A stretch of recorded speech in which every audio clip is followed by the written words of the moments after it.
잡을 때, 과연 그 그리스도인들은 다 평강을 가지고 살고 있을까? 어, 또 우리가 우리 아들남 식구들이 여러 가지 그 정신질환과 또 당사자와 이 가족들이 이 평강을 과연 누리고 있을까? 또 저 역시 마찬가지입니다. 저도 마찬가지로 어, 그 정말 내가 신학도 하고 말씀을 많이 알면서도 정말 그리스도가 주시는 평강을 가지고 살고 있는가? 뭐 이런 거를 좀 생각해 보고 좀 도전적인 그 제목을 좀 걸었습니다. 그래서 이거는 저나 우리 아둘람 식구들이 십자가를 한번 다시 한번 생각하면서 하나님께서 우리에게 주시는 평강이 과연 우리가 있는가?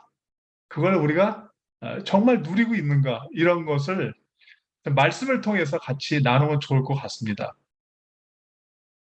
그래서 십자가 하면은 뭐 워낙 그 우리가 신앙생활 하면서 워낙 설교나 또 많이 들어왔잖아요. 그리고 제가 그 예수님 영접하기 전에 제일 기독교가 좀 제가 받아들이기 힘들었던 점은 자꾸 저를 죄인이라고 얘기를 하니까 그리고 내가 그렇게 뭐 죄를 졌나? 그래서 그것을 죄인이라고 낙인을 찍어가지고 자꾸 어, 그 뭔가 이제 그 교회 목사들이 끌고 가려는 그런 것들이 좀 보여가지고 처음엔 제가 죄인이라는 것을 그 용납을 못 하다가 이제 예수님을 영접하고 나서 이제 성경을 깨닫고 나서 정말 내가 죄인이구나 하는 것을 좀 알게 됐습니다. 그래서 십자가는 이제 하나님의 공의와 사랑의 극치인데 사실은 이 공의하고 사랑이라는 게 잘 조화가 안 될 때가 많습니다. 공의라는 거는 죄를 지으면 심판을 해야 되는 거고 또 사랑이라는 거는 또 그런 죄를 졌다 하더라도 또 용서해서 또 그, 어, 하나님께서 구원을 주시는 그래서 이 두 가지 개념이 항상 긴장되고 때로는 상치되고 때로는 이게 동시에 존재할까?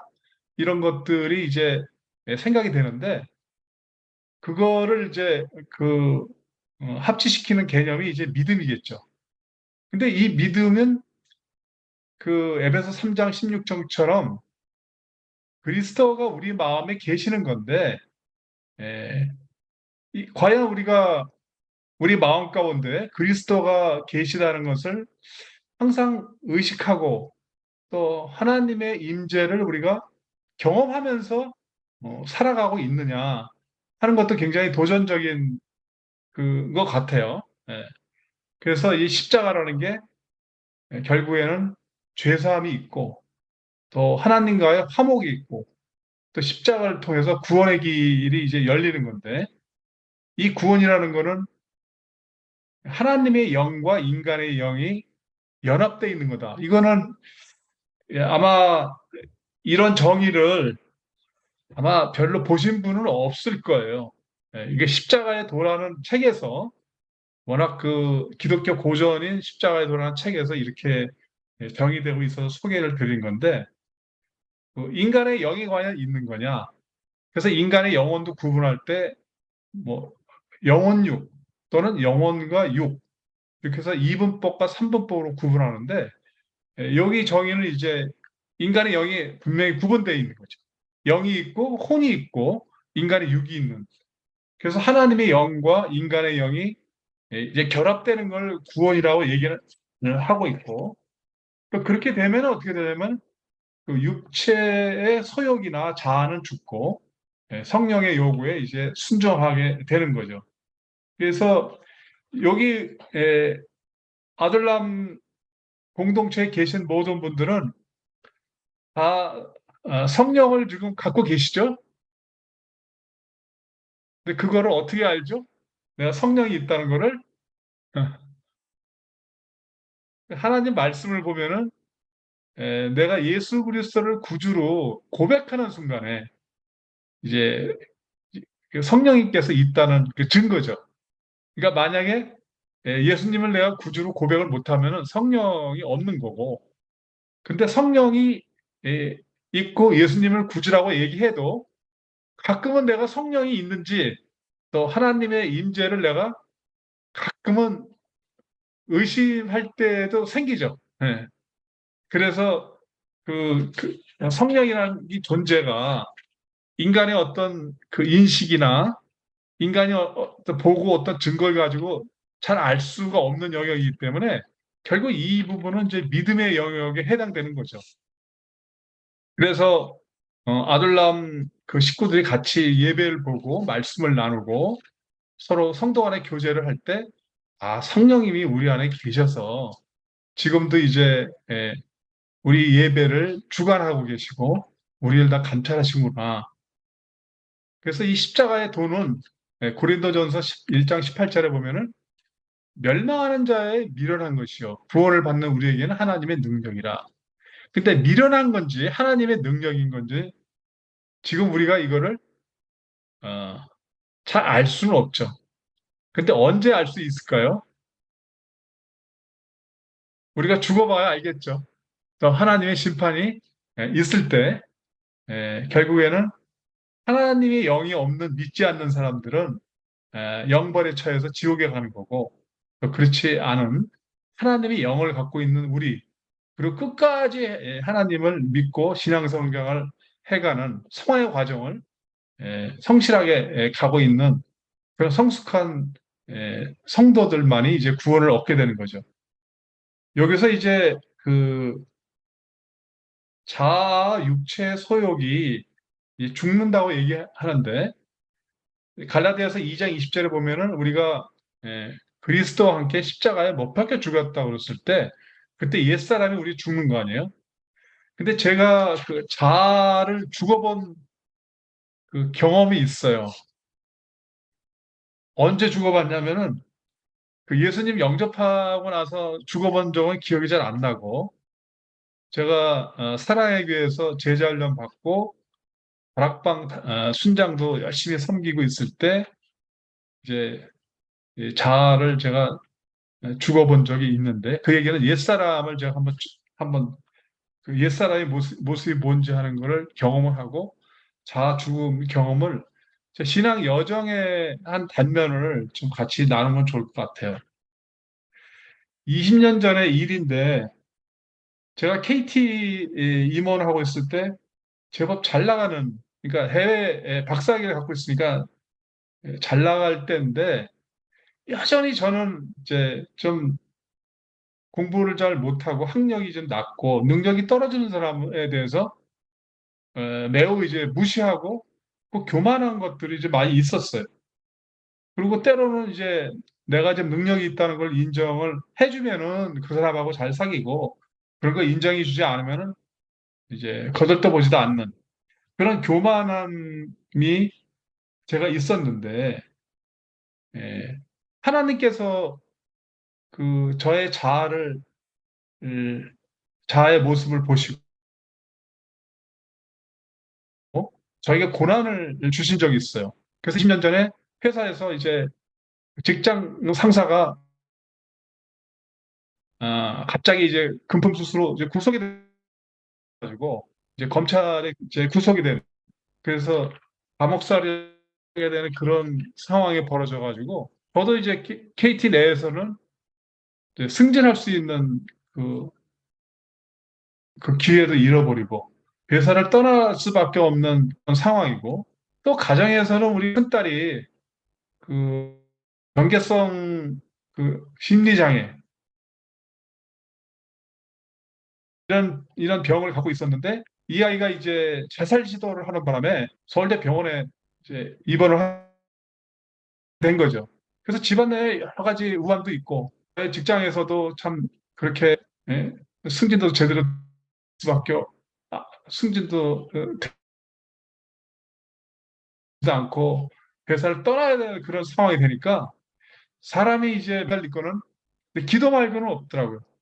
그래서 제가 6개월 동안에 그 회사 가도 기도, 퇴근해도 기도, 그리고 방 안에서 이거 퇴근한 다음에 이제 그 방 안에서 한 있으면은 그냥 울면서 기도 말고는 없었어요.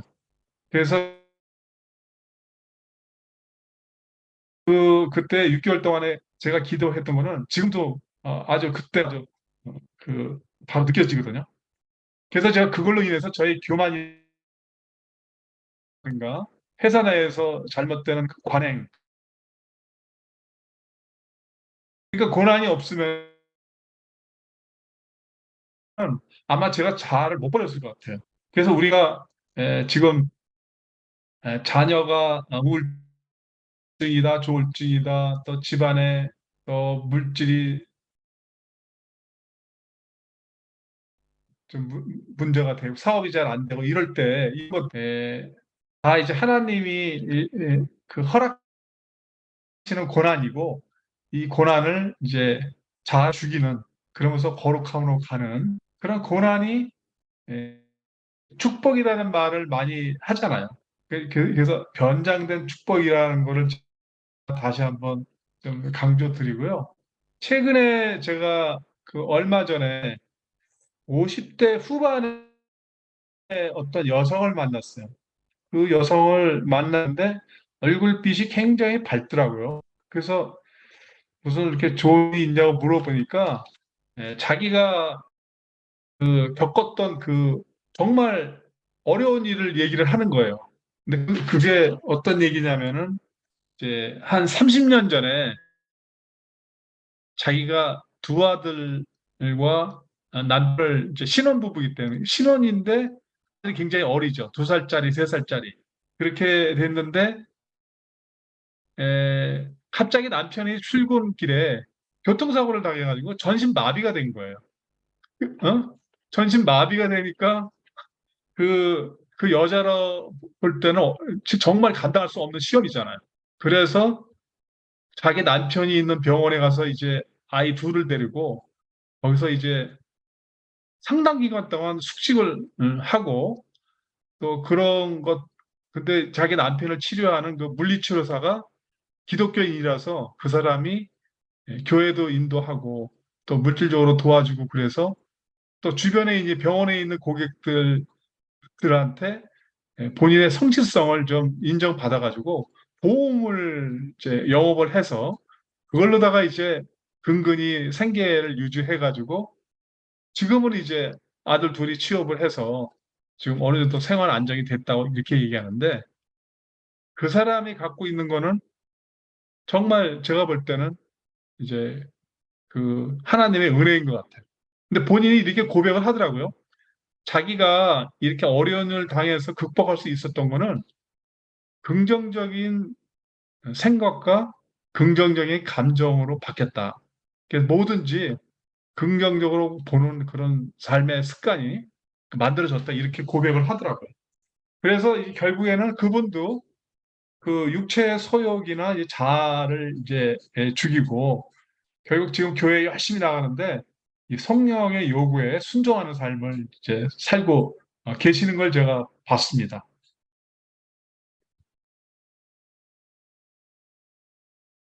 그래서 제가 준비한 자료가 좀 많은데 시간 관계상 한 5분 정도만 하고 오늘 설교를 마무리하고 이제 다음번에 이어서 계속 하겠습니다.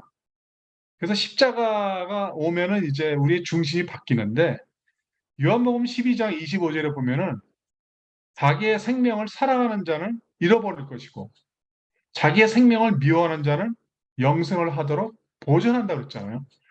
근데 이 말씀을 잘 뜯어보면은 자기 생명을 사랑하면 안 되는 거 아니야, 그죠? 그리고 자기 생명을 미워하라고 얘기를 한단 말이에요. 이때 여기서 예수님께서 말씀하신 자기의 생명이 뭔지 하는 거를 좀 분명히 알 필요성이 있더라고요. 그래서 이, 그래서 자기의 생명을 미워하게 되면은 자기를 부인하고 예수님을 따라가게 되면은 고린도 후서 5장에 나와 있는 것처럼 그리스도의 사랑이 우리를 강권하시도다. 우리가 생각하건대 한 사람이 모든 것을 대신하여 죽었은즉 모든 것이 죽은 것이다. 그래서 결국에는 자신을 위해서 살지 않고 자기를 위해서 십자가에 못 박혀 죽여서 예수를 위해서 산다는 게 이제 변화된 중심인데, 에, 여기서 이제 자기의 생명이라는 게 뭘 뜻하는 건지는 에, 이제 보면은 요한복음 12장 25절 생명의 두 가지 의미가 있는데, 하나는 혼적 생명이라는 거죠. 이게 이제 예수님을 영접하지 않은, 성령이 없는 그냥 자연인의 생명력을 이제 혼적 생명이라고 얘기를 하고 있고, 그리고 자기의 그 혼적 생명을 미워하는 사람은 영생하는 영적 생명을 이제 받게 되는 거죠. 이게 거듭남이고 하나님이 주신 신적인 이제 그 생명이라는 거죠. 그래서 죄에 대한 승리를 알고는 있지만 그냥 옛사람의 생명력, 즉 지정의로 이제 살아가기 때문에 이제 평강이 잘 안 생기는 거죠. 그래서 본성적인 그 생명을 미워하고 부인해가지고 십자가의 길을 걸어가야 되는데, 이걸 어떻게 걸어가야 될 건지 무지하기 때문에 지금 우리가 예수님이 주신 평강을 잘 못 누린다고 그렇게 얘기를 하고 있습니다. 그래서 성령님께서는 십자가 위에 주님과 연합해서 걷게 하시는데, 주님께서는 우리 각자 갖고 있는 영은, 주님은 예수님께서 십자가에 돌아가실 때 자기의 영을 하나님 아버지에 다 전적으로 맡기고, 코는 이제 십자가에 이제 죽으셨는데, 예수님도 돌아가시기 전에 이 잔을 피할 수만 있으면 비껴가게 해달라고 하나님한테 간구했잖아요.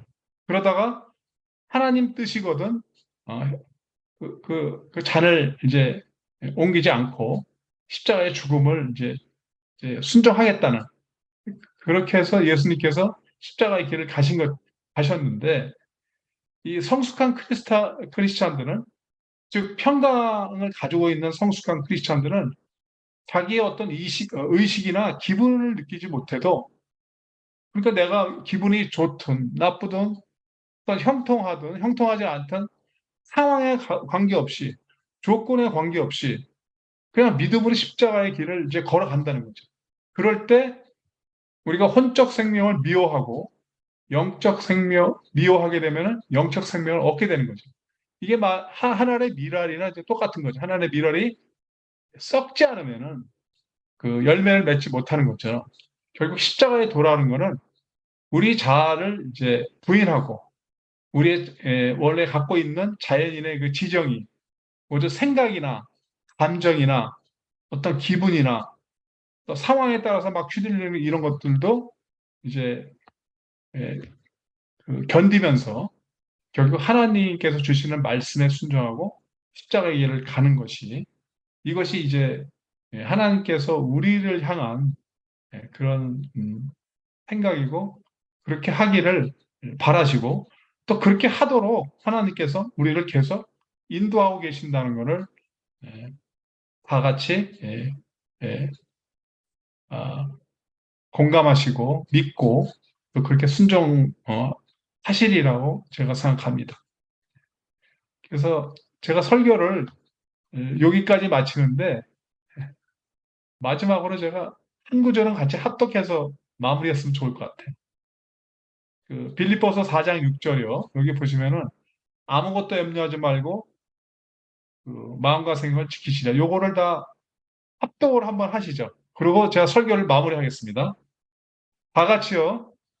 아무것도 염려하지 아무것도 말고 염려하지 말고 다만 모든 일에 기도와 기도와 기도와 간구로 간구로 너희 구할 너희 것을 구할 구하라. 것을 구하라.